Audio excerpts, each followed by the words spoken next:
ज़िक्र कंदासीं जोही तालके समेत काछे जे थाणे जी हद ड्रिगबाला में चोरनि जो आज़ार वधी वियो आहे। चोरियूं ऐं फुरूं रोज़ जो मामूल बणिजी वियूं आहिनि, जॾहिं मुतासिर आवासियुनि पारां इन सिलसिले में एहतजाज कयो वियो आहे। औरतुनि ॿारनि उमीद अली ब्रह्माणी ऐं ॿियनि जी अॻुवाणी में एहतजाजी मुज़ाहिरो करे बदअमनी ख़िलाफ़ धरणो हयो आहे। असां ज़िक्र कयूं पिया नाज़रीन, जोही तालके समेत काछे जे थाणे जी हद ड्रिगबाला में चोरनि जो आज़ार वधी वियो आहे। चोरियूं ऐं फुरूं रोज़ जो मामूल बणिजी वियूं आहिनि। मुतासिर आवासियुनि पारां इन सिलसिले में एहतजाज कयो वियो आहे।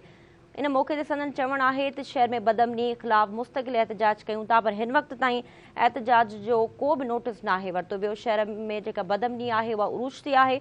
पुलिस इन सिलसिले में को बि तावन करण लाइ तयारु नाहे। असां ज़िक्र कयूं पिया जोही तालके समेत काछे जे थाणे जी हद ड्रिगबाला में चोर ऐं फुरुनि जो जेको आज़ार आहे वधियलु आहे। चोरियूं ऐं फुरूं रोज़ जो मामूल बणियल आहिनि। बिल्कुलु नासीन मूंखे आगाह करे रहिया हूं जोही तालके समेत काछे जे थाणे हद में ड्रिगबाला में चोरीअ जो आज़ार वधी वियो आहे। चोरियूं ऐं फुरूं रोज़ जो मामूल बणिजी वियूं आहिनि। मुतासिर रहवासियुनि पारां एहतजाज कयो वियो आहे। औरतुनि ऐं ॿारनि उमीद अली बुरहमानी ऐं ॿियनि जी अॻुवाणी में एहतजाजी मुज़ाहिरो करे बदअमनी ख़िलाफ़ थियणो वियो आहे। असां ज़िक्र कयूं पिया जोही तालके समेत काछे जी थाणे जी हद ड्रिगबाला में चोरनि जो आज़ार वधी वियो आहे। चोरियूं ऐं फुरूं रोज़ जो मामूल बणियल आहिनि। मुतासिर आवासियुनि पारां इन सिलसिले में एहतजाज पिणु कयो वियो आहे। औरतुनि ॿारनि जो चवणु आहे त मुस्तक़िल शहर में बदअमनी ख़िलाफ़ एहतजाज करण ते मजबूर आहिनि, पर पुलिस या कानून लागू कंदड़ इदारा इन सिलसिले में को बि सहकार करण लाइ तयारु न आहिनि। केतिरनि ई ॾींहंनि खां इन सिलसिले में धरणो जारी आहे। नाज़रीन, सूरतहाल बाबति तव्हांखे आगाह कयूं पिया। जोही तालके समेत काछे जे थाणे जी हद ड्रिगबाला में चोरी जो आज़ार वधी वियो आहे। चोरियूं ऐं फुरूं रोज़ जो मामूल बणियल आहिनि। मुतासिर रहवासियुनि पारां एहतजाज कयो वियो आहे।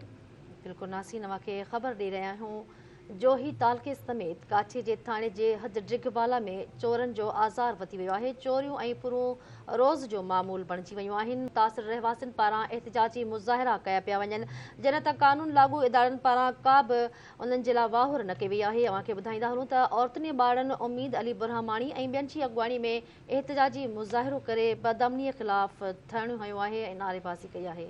जा तफ़सील मालूम कयूं था जान मोहम्मद असां सां टेलीफोन लाइन ते मौजूदु आहे। जान मोहम्मद, आगाह कजो जोही तालके समेत काछे जा जेके वेझा इलाइक़ा आहिनि उनमें मुस्तक़िल चोरियूं ऐं फुरूं रोज़ जो मामूल बणियल आहिनि। ॿुधाइजो त हिन वक़्त ताईं पुलिस पारां इन मामले ते छो कंट्रोल नाहे कयो वियो? मुस्तक़िल केतिरनि ई ॾींहंनि खां रहवासी एहतजाज करण ते मजबूर आहिनि, हिन वक़्त ताईं मामिलो हल छो न थी सघियो आहे? जी बिल्कुलु, जोही ऐं आसपास में जेके इलाइक़ा आहिनि उते चोरनि जो जेको आज़ार उहो वधी वियो आहे। काछे जो जेको मर्कज़ी शहर आहे ड्रिगबाला अलॻि जेको राजो गंडो वासी उमीद अली बुरहमानी जे घर मां जेको कल्ह मोटरसाइकिल समेत लखे रुपया चोर चोरी करे विया आहिनि। हथ ते थाणे ते रिपोर्ट दाख़िल कराइण जेको बावजूद बि उनजे पुलिस कच्छ वञी बीड़ो न कयो आहे। इहो बि वारसनि इल्ज़ाम हयो आहे। पुलिस जेको चोरनि सां पुठ भराई करे इहो जेको उन्हनि सां ॿधल आहे ऐं जेको ड्रिगबाला पुलिस कार्रवाई करण बजाए जेको उन चोरनि खां मुठ भरियल वधीक ॿुधाईंदे उन्हनि चयो त राजो गंडो वासी उमेद अली बुरहमानी जे घर में चोर दाख़िल थी घर में बीठल मोटरसाइकिल समेत लखे रुपयनि जी जेका मालिक सामान खणी फरार थी विया आहिनि ऐं जेको उते चोर उन्हनि खे गिरफ़्तार करण बजाए ख़ामोश तमाशे बणियल आहे। जी जान मोहम्मद, वॾी महिरबानी तफ़सील आहे।